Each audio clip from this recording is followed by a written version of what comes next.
Good afternoon, everybody. Here at XLRI, we believe experiential learning is an important way of developing oneself. Towards this, the leadership committee, through such events as today's, invites stalwarts and distinguished achievers from all walks of life to interact with students and help us in getting a better and more informed perspective of life and business. On behalf of the leadership committee, I welcome everyone to today's much anticipated event.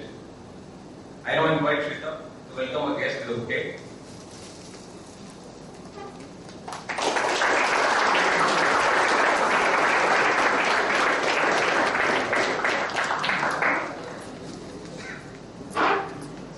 I now invite Arun Reddy to introduce and welcome our esteemed guest today. Thanks.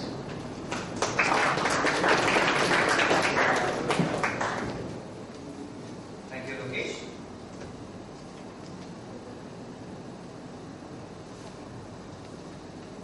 Good afternoon, ladies and gentlemen.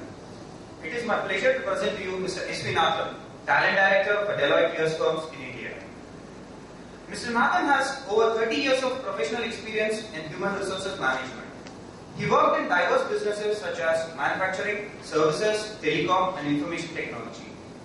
In his career of over 8 years with Deloitte, Mr. Nathan led the team that helped build the organization and helped establish Deloitte US Firms as a destination for top talent in India.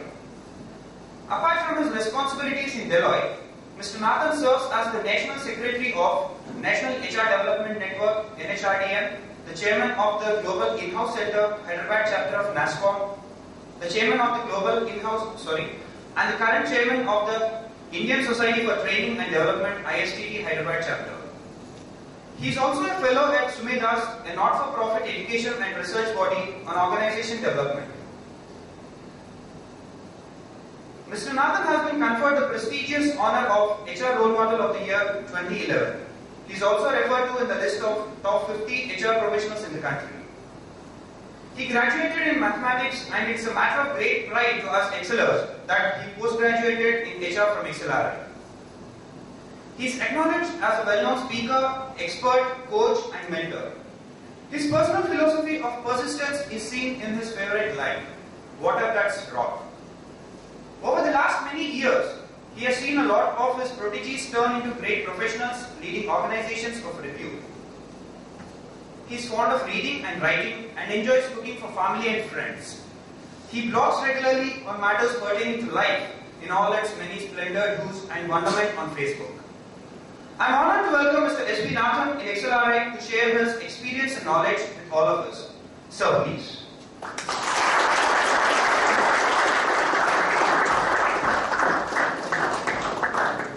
One more addition, which perhaps next week after take note of your reader, that he also is the president of Hyderabad Alumni Chapter of XLRI. Thank you, Professor. I was just going to mention that. I'm glad you raised that as well. Thank you very much. Pleasure being in your midst. I can't tell you how happy I am. And many of you know this. It takes an effort to come to Jamshedpur, doesn't it? So this morning, it's always a late night flight into Calcutta. It's an early morning wake up, shave, shower, get in time, run to and then as you board the train, all you're looking for is some quiet hours of sleep. And then you get into Kharagpur. Kharagpur is a fascinating place because amongst other things, it gives you that early morning puri and that aloo bhaji. And I can't forget this because we've grown up on that staple food for many years as you pass to that station. So this is like a ritual, right? I mean, so you get up, you go have that. Earlier you didn't bother about all that oil floating. Today you look at it, but you don't worry too much. You say, hey, heck with it, man. And then you do all that. Very, very, very warm welcome to many of you who are here today. I see a lot of familiar faces, so I feel safe. Thank you very much. Okay, so I'm going to be speaking about, I have no idea what this is, but I was told that I should speak about the latest trends in human resources. Then I was given another very esoteric subject. And I said, hey, I know where you guys have called me.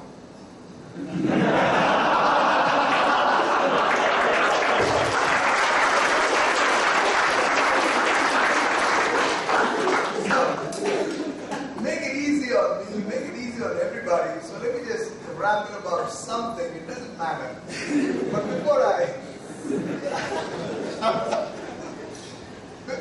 I move into all of this, I want to share something with you. All of you sitting in this room will do outstandingly well in your lives. You do. I mean, you want to applaud for that, please.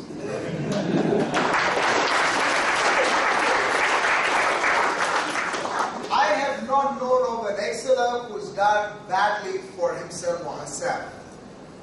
They'll all do very well. One of the things I like to peel away from your faces is this little bit of a concern and doubt about your placement. Right? Get it off. That is not at all relevant or pertinent.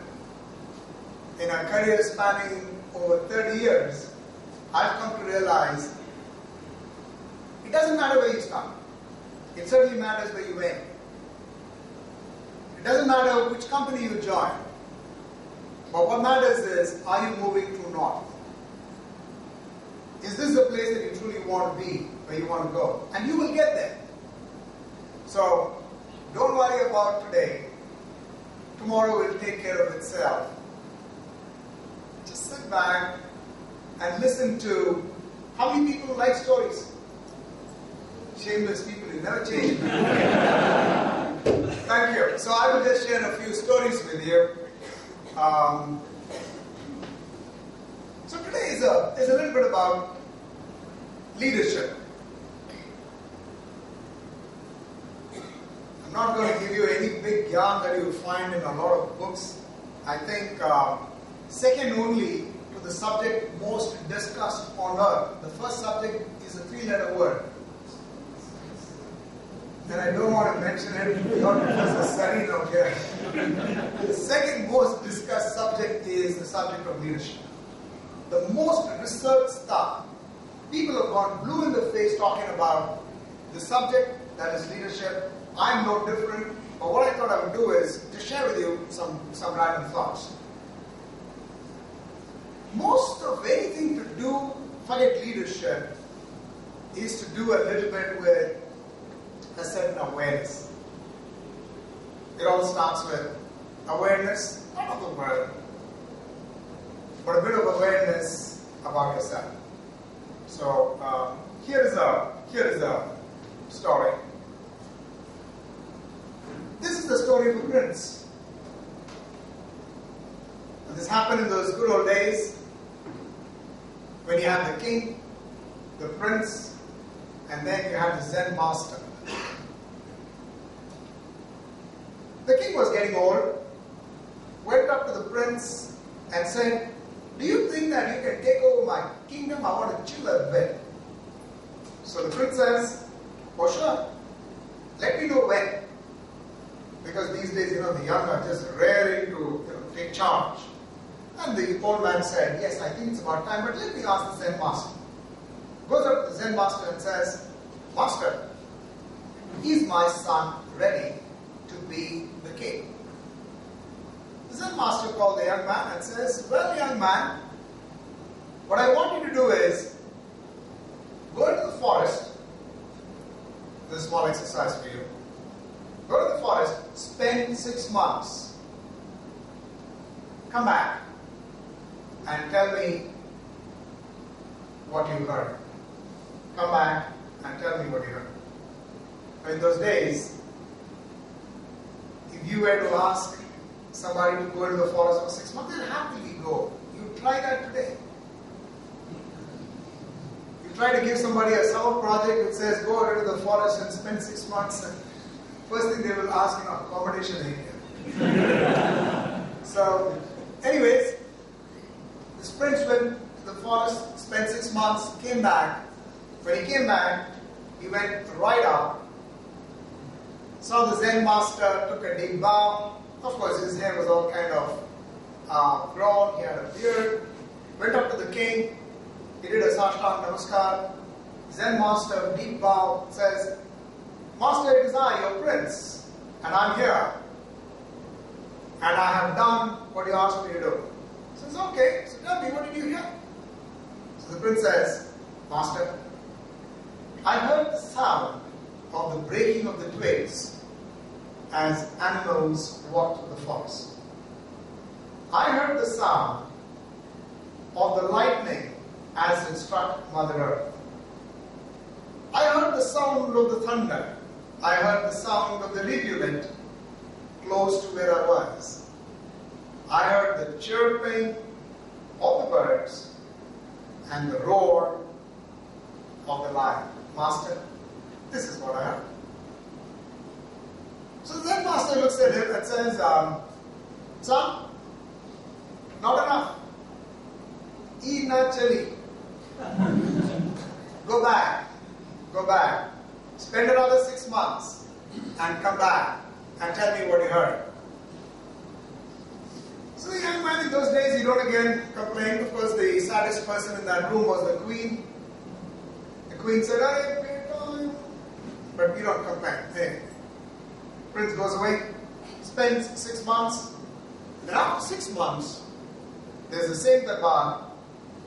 You have the king, you have all his ministers, and then you have the Zen master. So the boy comes into the room, hair all matted, again unkempt. He walks in. There seems to be a sense of grace about him as he walks right up. Makes a deep bow and tells the Zen master, Master, it is I, your prince. Zen master looks at him and says, so you're back. Prince, tell me, what have you heard? So the prince says, Master, I heard the sound of the rainbow as it struck the earth. I heard the sound of the fragrance of the flowers as it wafted through the air. Master, I heard the sound of the shadows as they walked past. I heard the sound of the mist as they rose up in the morning sun of the river that ran by. Master, I heard the sound of light as it broke the dawn. Master, I heard the sound of the setting sun. Master, this is what I heard. The Zen master went up to him, gave him a big hug, and went up to the king and told the king, King, we now have the prince who is fit enough to be our next king. He goes back again to the prince and says, Prince, you are our next king. You are our next king.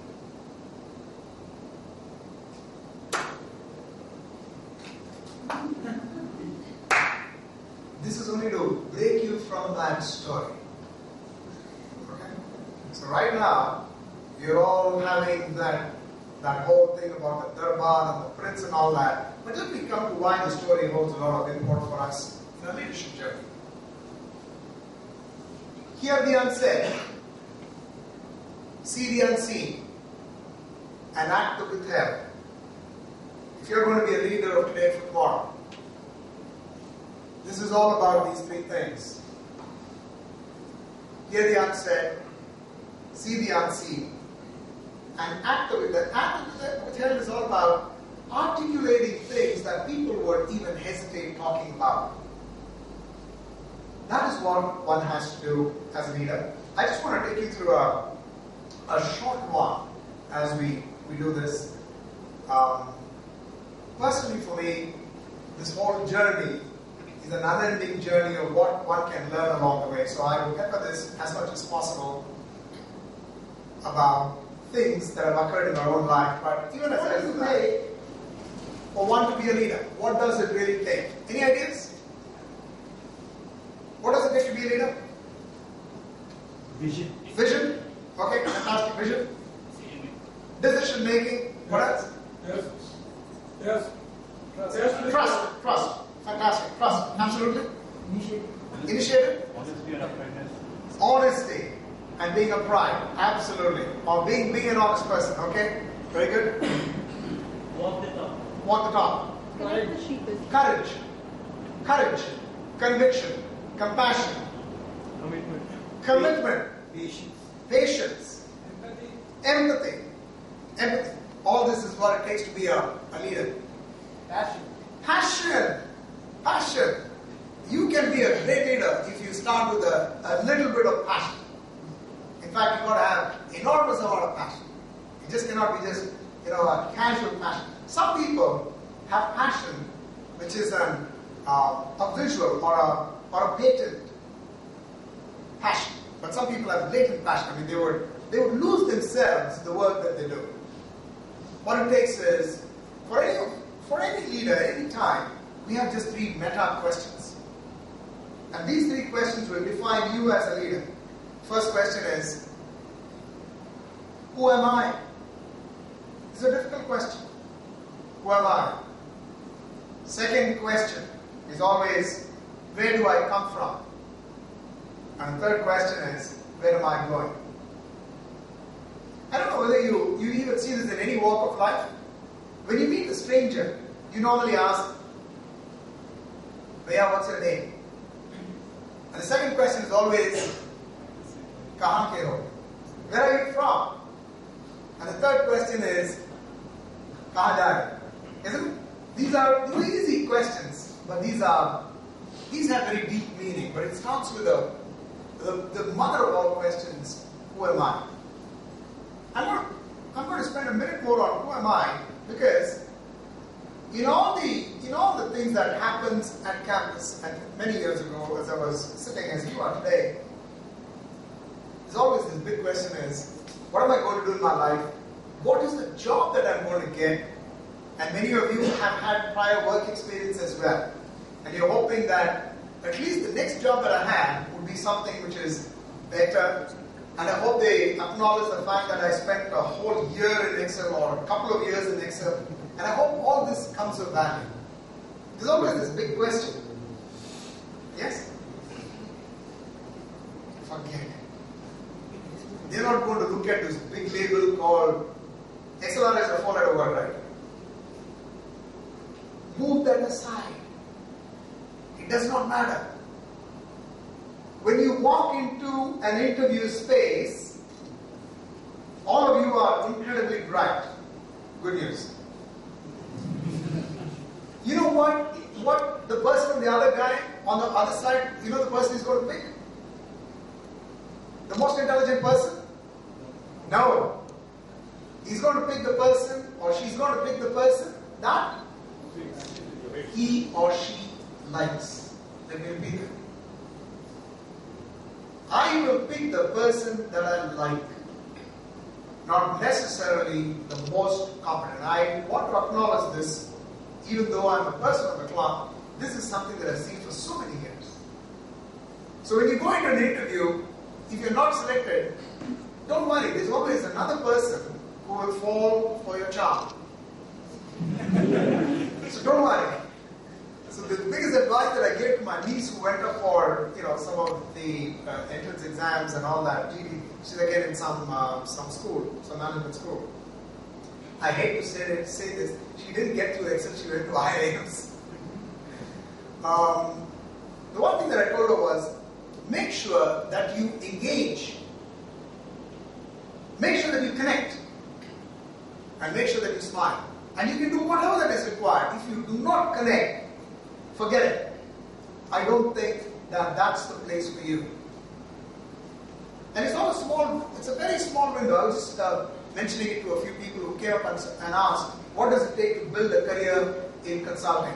You can have the greatest of knowledge. We will put you through the best of education that is required, and all the wisdom which we can funnel and give it to you in a capsule form of 3 weeks will not make you a great consultant. The one that will make you an outstanding consultant is your ability to connect. Business is not done by faceless people. It's done by people, person to person. So if you can connect, then you had it. You made it. But otherwise, it does not. And by the way, consulting may not be for everybody. So in all of what you are, and you want to know who you are, every company is not the company for you. And in case some company does not choose you, you're much better off. You're much better off because ultimately you're moving to the company that you truly believe that you'll be successful at. So don't worry, somebody comes in and does not pick you, doesn't matter that. That doesn't mean that, oh, you're not likable or you're not very good. It just means that there's a silver bullet which you're going to get smacked with. Let me move on to the next one. Okay, here's a small activity on your top left. This is really something for you to think about. Okay, so what is this? Cut above the rest. Cut above the rest. Who said that? Fantastic. Was that easy? Alright, easy. Okay, how about this? Oh, wow. Fantastic. How about this? Glance? Backward glance. That was really. How about this?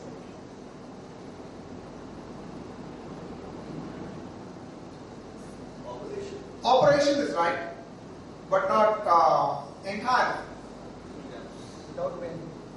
Okay, so say that fully. Okay, it's a painless operation. Painless operation. Part of what leadership is about is to see the unseen. And our ability to look beyond what is the obvious. I had a video for you for the life of me. I'm unable to play that, but that's something that plays entirely just this very small act. Anything that you do in your life, there's always something which is beyond. Let me take you on to the next one. Somebody started with vision, right? He said, what does it take? You need a vision. Leaders need vision. You need a vision. You need a vision. Helen Keller, towards the end of her life, was being celebrated by a lot of people about her singular contributions, a substantial contribution, an outstanding contribution to humanity. And she was being asked, so tell me, what got you, a person who is blind, who have done so much in your life? And she said, I lost my sight, not my vision. I lost my sight, not my vision. And there are a lot of people who have sight, and all we seek is vision. I worked with some outstanding leaders in my life. And I want to talk about a couple of them. The first leader, and this is somebody that I worked with about some 10 years ago, is a person who has a rather fancy house in Bombay, all of upwards of about $1.5 billion. Mukesh Ambani, yes. So I used to be part of his core team, used to work very closely with Mukesh. Mukesh was a phenomenal guy. If you worked, the reason, by the way, why I left Reliance was the fact that I didn't have a work-life balance. And I used to be working on an average about some 17, 18 hours a day, which means many days I didn't go to bed, I didn't sleep. And that bothered me quite a lot, that I was working so hard. This man would not even take a moment to even thank you, forget even acknowledging what you're doing. And I know the reason why. Because if you think you work 18 hours, Mukesh worked 20 hours. If you work 20 hours, he worked 22 hours. I mean, he led from the front. He had a vision beyond compare. Back on to what I spoke to you about, work-life balance. One day I asked the secretary, I said, Narayan, I want to meet up with MBA and I want to talk to him about the work-life balance. She said, oh, very well, that's easy. I'll fix an appointment for you. My appointment was fixed at 2:30 in the morning. I went up to Mukesh Bhai and said, good morning, sir. I didn't know whether it was good night or good morning. This is one of the problems that you have, right? And so how do you wish somebody at 2:30 in the morning?